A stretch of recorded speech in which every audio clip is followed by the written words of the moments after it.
On l'appelle l'île aux belles eaux. Elle dispose de cette ressource naturelle en abondance. Le problème, ce sont les canalisations. Le réseau d'eau potable est vétuste, mal entretenu depuis des années. Il y a des milliers de fuites. 60% de l'eau qui transite par ces tuyaux est perdue avant d'atteindre les habitations. Résultat, certains quartiers n'ont que très rarement accès à l'eau courante. D'autres subissent constamment des coupures. Toute la vie de l'île est bouleversée. Écoles fermées, économie perturbée. Les habitants en appellent aux élus de leur commune, qui ont en charge la gestion de l'eau. La crise du Covid a exacerbé leur colère. Manifestations, barrages routiers. Comment expliquer une telle situation dans un département français? Comment les Guadeloupéens s'adaptent-ils? Beaucoup sont à bout et l'affichent au bord des routes. Ils appellent au secours.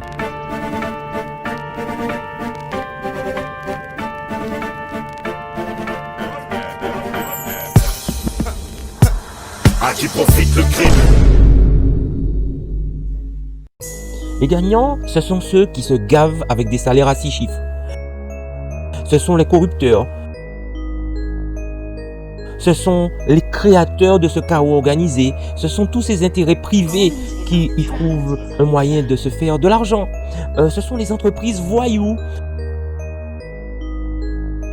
Ce sont des personnes qu'on a condamnées.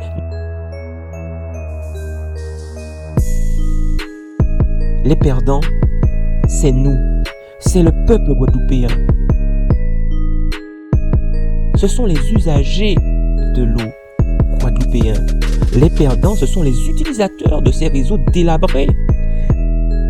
Les perdants, ce sont nos familles, nos enfants.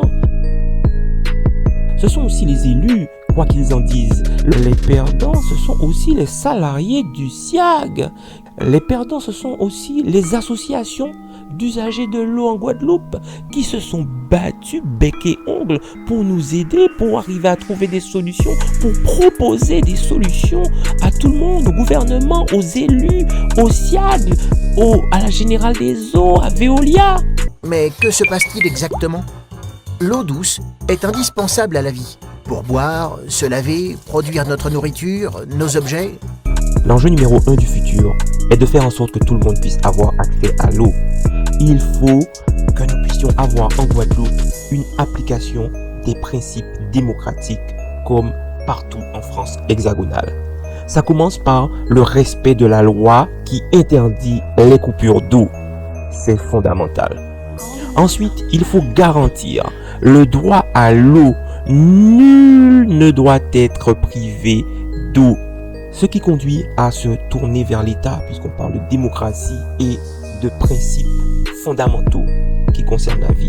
L'État doit faire un investissement massif qui garantira un véritable service public qui ne devienne pas la foire aux intérêts privés. Enfin, il doit y avoir une concertation citoyenne véritable car l'urgence est maintenant. Nous ne pouvons pas attendre encore des années dans cette situation. Il faut prendre des décisions maintenant, rapidement. Dans les prochaines années, tous les investissements sont faits et pour régler définitivement cette question de l'eau.